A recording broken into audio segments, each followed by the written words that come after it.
Hi, this is Patty Hodge at Dr. Nurse's Rock. And this is one video in a series of 30 videos throughout the month of April on a topic related to grief. And today, the special guests are the lovely storytellers back again. Welcome back. We are going to talk about animals today, animal grief, our own grief, animals' grief, whatever comes up. And we hope that this resonates with some of you and you'll be happy to let us know your stories. So let's say hello to Miss Jodi DeSantis-Helming, Hello, everyone. Miss Valerie Neilsen, Hi, everyone. Miss Kate Shaffar. Hello. Hi. So let's talk about animal grief. And we'll start with Jodi because we know something special about Jodi. What do we know about you, Jodi? Now, I only as an adult have, I own a dog now, a beautiful dog. However, growing up, we did not have any pets because I grew up in a small Queens apartment, and they may have allowed pets, but the apartment was not really conducive to having one. However, with that being said, what I like to do is find out about things of which I may not have experience. So I did some research, and what I found out actually not about humans grieving animals, but about animals grieving other animals. Perfect. And the expert on that is someone named Barbara J. King, who wrote a book called How Animals Grieve. And what I found out is that we humans think we own the emotions of love and grief, but we don't. Animals of all complexity experience feelings of love, and many call the price of love grief. Yeah. For example, there were so many fascinating examples that I found in my research, like elephants who go visit the skeletons or the bones of the dead, dolphins and whales, who carry the dead relatives with them. And I just was so fascinated by the level at which these animals grieve. And just to quickly let you know that the most interesting fact that I learned is that the more social the animal is, the more likely that animal is to grieve. So, for example, these social animals like giraffes, elephants, dolphins, manatees, whales, because they are so highly social, they experience the feeling of grief. And I learned, in short, that the grief we ourselves feel is shared by all kinds of animals all around the world. So I just found that so interesting. That is interesting, Jodi. Thank you for that. I'm glad you did that research. Thank you. Yeah, because people may not accept the fact that animals are sentient, that they have feelings, and that That's we should right. be aware of what's going on our own planet, right? We're surrounded by creatures that have needs that we may not be aware of. So I know Exactly. I personally have seen animals grieve, but I'm going to go last, like before. So if Valerie, do you have any instance of seeing that? I do actually. When our daughter was 10 years old, I recall she was 10, we had just moved into a large house. And we wanted, because we've always had cats, my husband and myself, since we were together, we wanted to have that in our new home. We wanted to have some pets. So there were these two teachers in the local junior high school that would go every Saturday morning, and they would go to a junkyard and they would get, I think they call it feral cats, right? Wild cats, but they would take the kittens. not the cats. They would, you couldn't even catch the cats, but you could find out where their kittens were. So we adopted two of these kittens that they had gotten on this one particular Saturday. We really only wanted one, but we couldn't turn them down when we found out that they were sisters. So we took two. We had them many years. They were really very scared. They were scaredy cats because I guess they had went through a lot of trauma in the junkyard. Big birds trying to get them. They were tiny. But one was, I remember, evening. She was black with white on her ears, a little bit on her head, but mostly black. And the other one was white with black on her ears. So sometimes they would sit up opposite, kind of out of our picture window, and it would look like bookends. I mean, it was pretty cool. Well, we had them for quite a few years. And one day we went out, and when we came home, the white cat, Allie cat, we called her, Allie, she was limping. And we were like, why is she limping? Maybe she hurt a paw. But we looked and the paw was swollen. So we took her to the vet. And it turned out that she had a blood clot and she was having heart failure. Now, the vet explained to us that he could treat her, but it would be very expensive and painful for the cat. She was, again, now Leslie's now in college. So, these were older cats by this time. So he suggested we put her to sleep. So we did. Of course, there's grief right there. And, while you're sitting there and they put them to sleep while you're holding them or while you're petting them, it's hard. It's difficult. But we decided that we were not going to let Evie, the sister, the black cat, see her dead. We brought her home. We were going to bury her out in the backyard. And so we didn't let Evie see her. Big mistake. We should have let Evie see her and know that she was dead. And we didn't because we were trying to save her feelings. And Evie went around for more than 2 weeks calling for Allie and calling for Allie. She was grieving a tremendous amount. And I always felt, bad about that, but we just didn't know. But I mean, the grief and the howling and it was just really strong. And, that was a real lesson. I hope that one of our observers, that are watching this, hear that and take that, and if that should happen to them, that they know now, because animals definitely grieve. Yeah, that's a sad story. And I'm sorry, I didn't mean to no, be sad. it's okay. It's real. This is about It's grief. grief. It's real, and it's how I learned something. And unfortunately, Evie paid for it, but yeah, they definitely grieve. Did she stop Thank you, eating? Maddie. Was she howling and not eating, or did she show any other signs? Do you remember?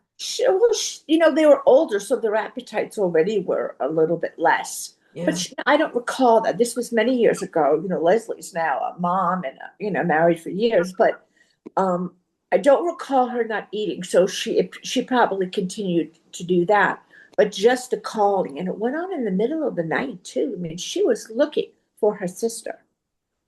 So yeah, Thanks for telling us. big mistake. Yeah, I hope that you save somebody else that grief. I hope so. Yeah. Yeah. Kate, Thank you. Thank you.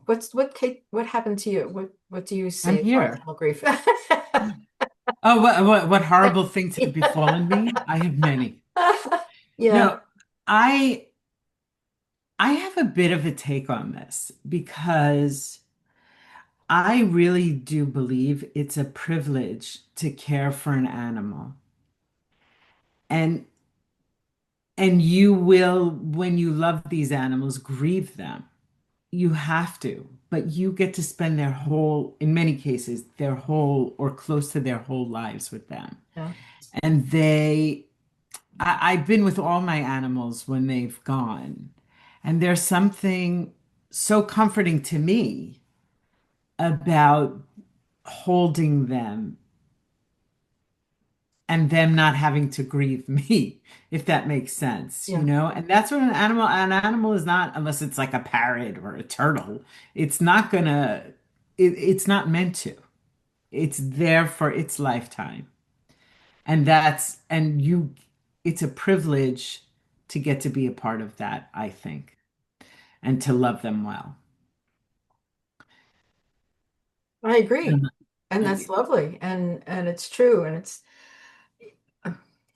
we've had so many pets, and I think that was my parents' way of trying to teach us how to be with death in a way, right? Because they knew that they would not last forever, and we had to deal with caring for them. And when you're feeding something every day and talking to them every day and doing some kind of care for something every day, that is love. It grows into this affection and this, desire to be with this creature, no matter what it is. I mean, I don't think I would love. Maybe somebody would love a tarantula and a snake, and they'll listen to and they'll say, "Oh, that's my favorite." That's not my favorite, but it's okay. I could tell you a story of watching animals grieve, which I think is kind of unusual. I mean, I was born into a family that already had a dog, and so Spotty was just always part of my life. And I was there when he died. We were home, I was home alone, and he disappeared, and I went to look for him, and I was with him when he died. And me being the Girl Scout at the time, I tried to revive him. I thought like that was something you had to do. But the thing that got me was after he died, all the dogs in the neighborhood came and sat on the front lawn. And this is like before leash laws out, on Long Island, whatever, back in the day. But when I told my parents, I think they must have thought I was a little nuts. Like, how could that possibly be true? But it was really, I believe that they came to say goodbye. He was one of those dogs that just roamed the neighborhood, had his friends, and his friends came over and said, "Oh, we'll have a wake for him on your front lawn." And so, yeah, I think we have to pay attention. They're talking to us all day long if they're your companion friends, right? I have one guy sitting here right now that will not leave me alone, and the cat before him that was destroying my computer behind the computer. So, as far as accepting the fact that animals grieve, because Jodi did her research for us, and we know that that happens. Some science has occurred, and our anecdotes are just as real as science in some cases, right? So, what would you think was the deepest grief you had about losing your own pets? And you're excluded, Jodi, because you didn't have a pet. But um, do you have a story about that? Yes, I do have one.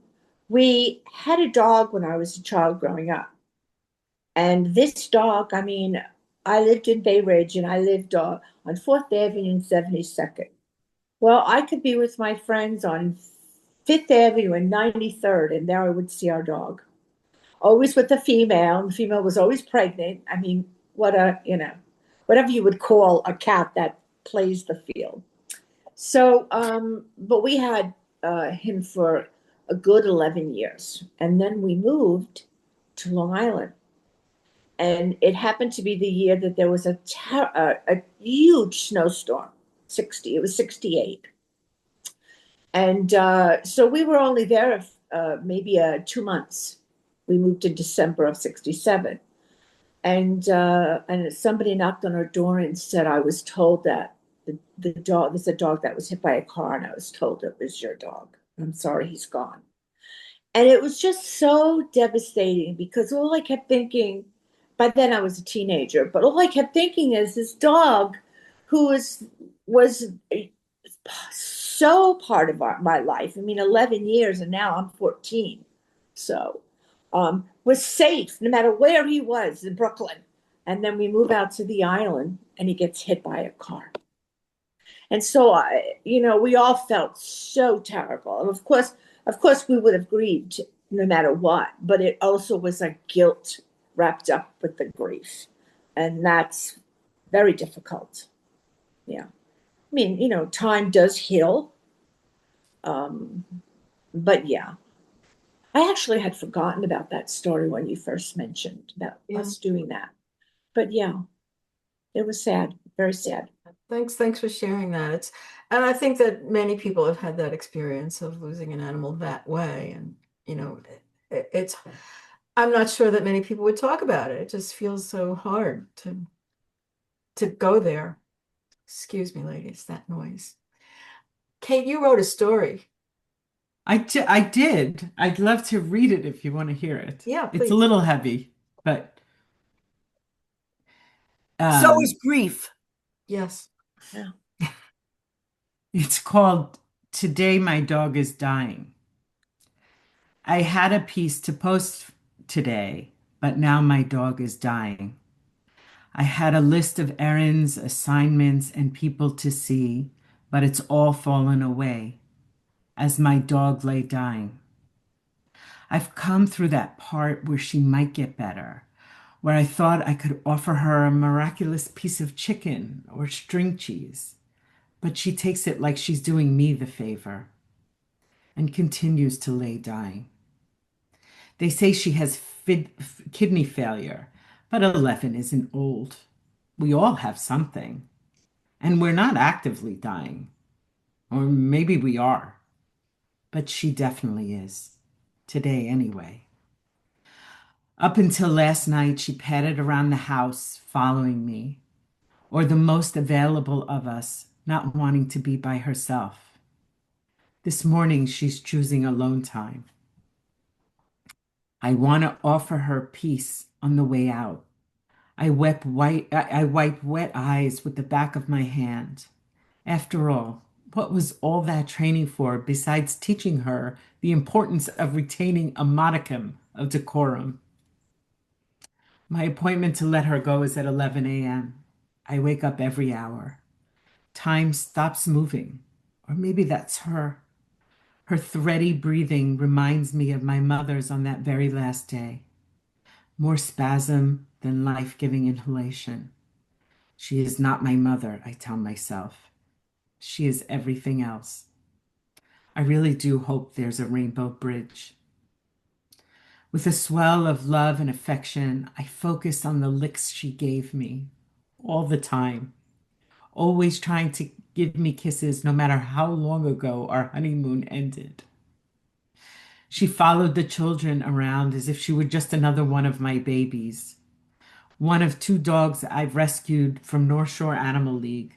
She was more playmate than attack animal.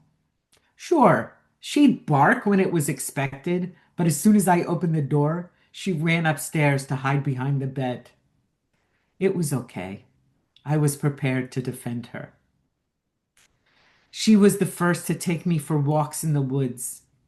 In a desperate attempt to burn off hers and ramp up my own energy, we trolled the magnificent Suffolk County parks. Happily, she skittered through brush off the path as I battled depression demons, soft, steady ground beneath my feet, hoping she would chase some deer instead of our elderly cat. I never had to watch for her. She was never far away.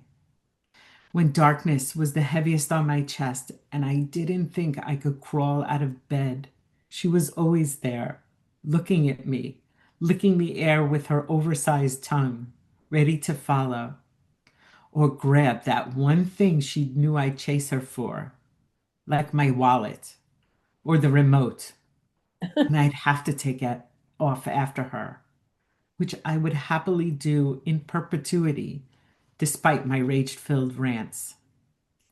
And now she is dying.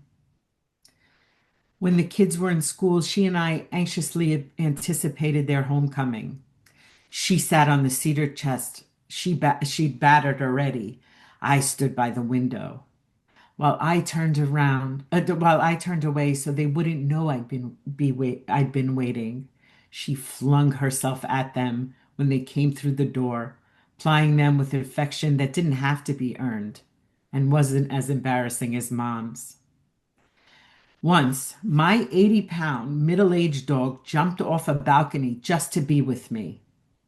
No one has ever loved me like that, nor should they, but it doesn't make it any less intoxicating. The kids would come talk to me because her soft belly was there to pet as part of the package. I will forever be grateful that she gave them that excuse. If she was lucky, someone threw her a ball she'd contentedly ignore, like she did the children's barked, mispronounced bilingual orders. When my husband came home for the pandemic, she took to sleeping on his feet wherever he made his desk. He loved her warm worship that required nothing more than presence. I didn't mind sharing custody. I knew what a slobbery bomb she was. Kashi is part of us, part of our family love language, woven into both our waking hours and our sleep, as it was meant to be. To you who do not understand the ways of canine love, I have had great losses in my life and also pet grief. I know the difference, and I pray the humans and other animals she loves so dearly are there to greet her with open paws and arms. For today, my dog lay dying. Tomorrow, I will mourn the sudden emptiness she miraculously filled with her overly attached canine best. Tomorrow, I will be grateful for however long we had her. But today, my dog is dying. The end. Beautiful, Kate. Thank you, Kate. Now, Beautiful. I remember reading that on Substack. Is that right? Yeah, We can send it's on Medium. on medium.com. So we Yeah. can tell people that they can look for that story under Kate Shaffar on medium.com. Thank you for sharing that. That was beautiful. And it's Thank so you. real. Beautiful. That was beautiful. I can't follow that up. Obviously, it touches my heart very much because we've said goodbye to too many animals, way too many. And as somebody wise here said, that we have them for their whole lives and they have us for a short part of ours. And if we can love them and respect them and treat them well and hope that there is an afterlife for all of us and for them, and that they'll be part of that ongoing life, that's my hope. That's what they call it. The memories of having these pets. I mean, they stay with us. It's wonderful. Yeah. They are wonderful companions and important for children to know how to behave around them properly, and important to that they save people's lives. They train them to find illness and to support people in all kinds of walks of life. And I, for one, am very grateful that I've had the experience of loving them. And I'm grateful for the three of you. Thank you, Patty. Thank you for Back having at you, Patty. Yes, we feel the same. So thank you for being part of this series once again. That you'll be back because you're part of the crew that makes this run. And I'm going to say bye for now. We'll see you soon. Bye, ladies. Bye for now.